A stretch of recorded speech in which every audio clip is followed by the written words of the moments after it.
There's one thing that's more important to lawn care than just about anything else, and it's something that most new lawn care enthusiasts struggle to grasp. Even longtime hobbyists have trouble with this. What I'm talking about here is patience. It's not even a fun topic, but it is wildly important. It's a mandatory mindset to master in this game. With impatience, lawn care is simple. You just nuke the existing lawn, till up the dirt and throw down some sod, water it heavily, give it a whole bunch of fast-release synthetic fertilizer, and go about your business, cutting the grass every couple days because it's all growing crazy. But then, at the faintest sign of heat stress, drought stress, disease, pests, weed pressure, you're left with a lawn full of problems again. That ends up giving you the excuse to renovate it all over again. The trouble is, all of this work costs a ton in both time and money, and you never get to appreciate the slow and steady growth of a healthy lawn over time. Think about it like this: an unhealthy body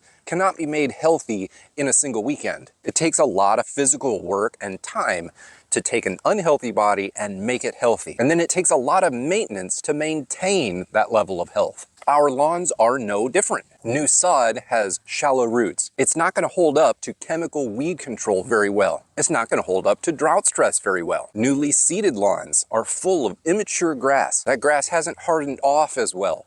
It's going to be far more susceptible to foot traffic damage or wild temperature swings. A mature lawn, no matter how imperfect it may be, is full of grass that is deeply rooted. This makes it much easier for it to deal with drought and heat stress, temperature swings, winter dormancy, foot traffic, disease pressure, pest pressure. It is likely a diverse mixture of various grass types that complement each other throughout the course of the year and in various microclimates around your yard. Low nitrogen fertilization plans and soil building applications go further in a mature lawn. They make more of an effect on a lawn that is not attempting to grow from nothing. This makes lawn care a lot simpler. It's not free, but it is simple. There's little need for a major renovation project if you're just taking the slow maintenance route. Feed the lawn, feed the soil, feed the biology under your grass, and then just wait for your lawn to get better and better season after season,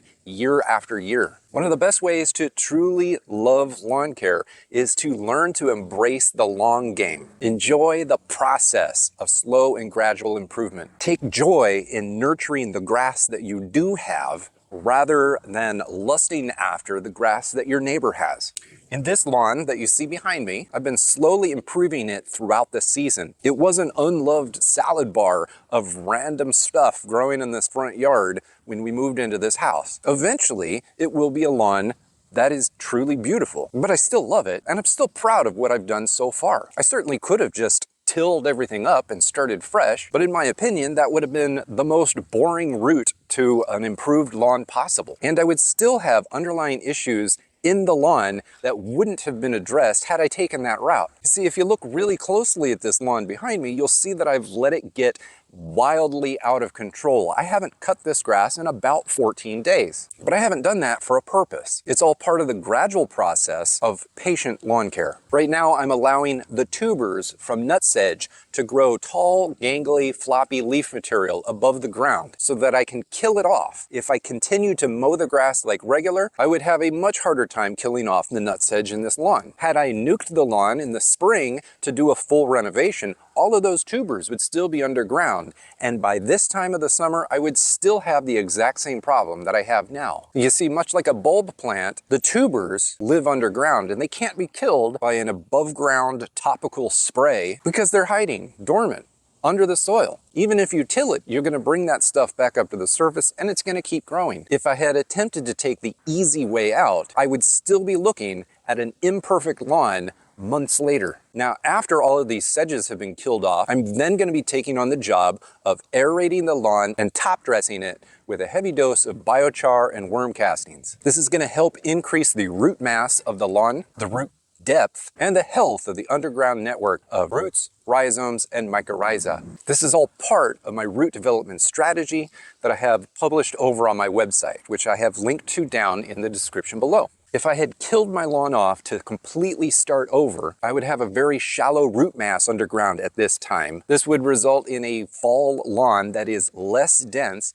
that is less mature, and will go into dormancy earlier in the season than if I just pampered the lawn that's already here. After those jobs are done, I'm going to be top dressing this lawn with some dry sand to level out some of the low spots, to prevent scalping on some of the high spots. Now, had I attempted to start fresh, I would have killed everything off and I would have leveled the soil out in the first place. But what a lot of people don't say is that after that soil has been leveled and the seed starts growing, it will settle and you're gonna be left with high spots and low spots anyway, almost every single time. I've got a section of the lawn right over here where we did some pipe work underground. I leveled the area and then put grass seed down. But a few months later, I've got a low spot because of settling. It happens every time, almost every time. So with summer coming to an end soon, I'm going to be pushing into my fall fertilization program with no doubts whatsoever about how this is going to play out. Instead of pushing high doses of synthetic fast-release nitrogen fertilizer to fill out a lawn, to thicken it up, to try to push deeper root growth, I can instead push my existing lawn with biostimulants and naturally sourced nitrogen to spur slow, steady, healthy growth. I don't want this lawn to grow any faster than it has to. I can focus on the roots instead of the top growth. And if I do need to address weeds that are coming up into the lawn, I know that the lawn is mature enough to handle chemical weed killers. Now, for those of you who happen to be watching this on a TV screen, there's a QR code right here that you can scan with your phone.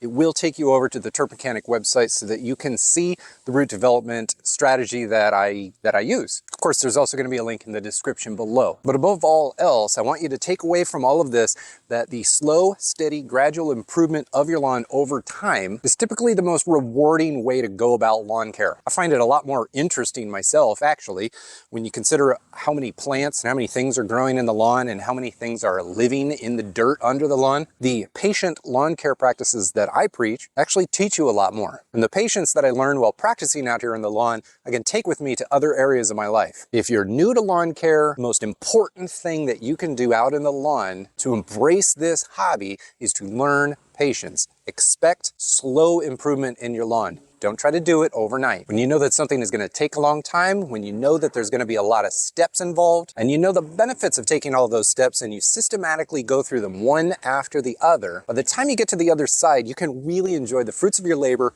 so much more. In my opinion, having a beautiful looking lawn just for the sake of the postcard picture is not important. That's not the way to go. I don't personally strive to have the best looking lawn possible, but I do think that lawns are incredibly important for the environments in our yards and our neighborhoods, and they all improve family life. If you would, please take a few more minutes to take a look at this video up here. This is all about the importance of lawns, why they are so important. In that video, I explain why I believe lawns are so important and why I find it so important to keep my lawn as healthy as possible.